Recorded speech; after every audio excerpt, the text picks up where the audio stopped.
Alright, so today I will be explaining why heroes, which were introduced in December 2025 of Clash Royale, would get reverted by Supercell using the power of origami. Now, heroes, as I just mentioned, were introduced December 2025, and they caused a lot of creators of the game and a lot of the player base to quit the game. And the game had a huge revenue drop, huge player base drop. So many people were quitting, even though this new feature was essentially the most pay-to-win thing they've ever introduced. And it's really a slap in the face for Supercell, and it's really nice to see because maybe they'll finally fix their game.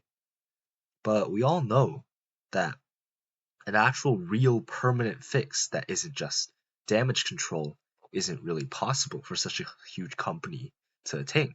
But theoretically, using origami, what if it was?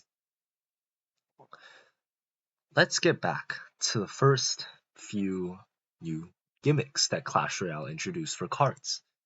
Evos and Champions. So Evos were cards with unique abilities, available every one or two cycles, meaning that you had to play the card one or two times in order to access the Evo.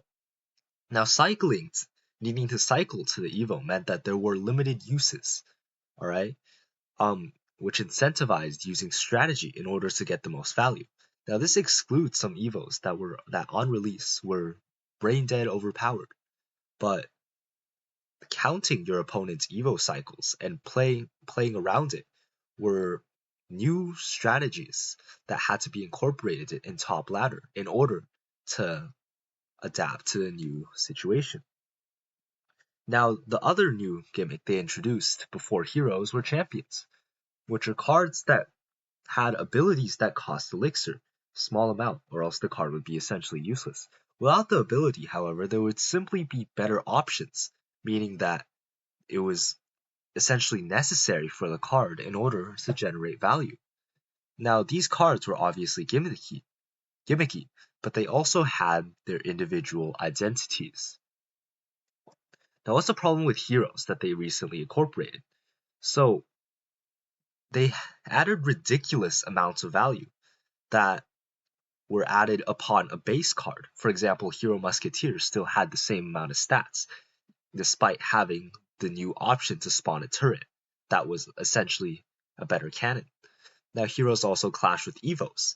3/8 of the cards given a hero also had an Evo previously, and it really seemed unnecessary, because if Clash was to give heroes the cards, they should give heroes the cards that actually needed love, not cards like Musketeer or Knight, which were relatively balanced before the update. And they cost a lot of money. Each hero individually costs $15. Now, you may be wondering, champions were gimmicky too. However, champions weren't that pay to win because they could be unlocked through chests. Unlike heroes, which you either have to save 3 or 4 months for, or you just pray that you get lucky in a hero box, which has been removed. So now there's no RNG, but you're guaranteed to spend a couple months just to unlock a hero. Now, origami, where does it come in? Now, surprisingly enough, for those of you that aren't knowledgeable about the origami scene, it's similar to heroes. A larger paper, which is basically necessary to fold very complex models, costs substantially more than basic sheets.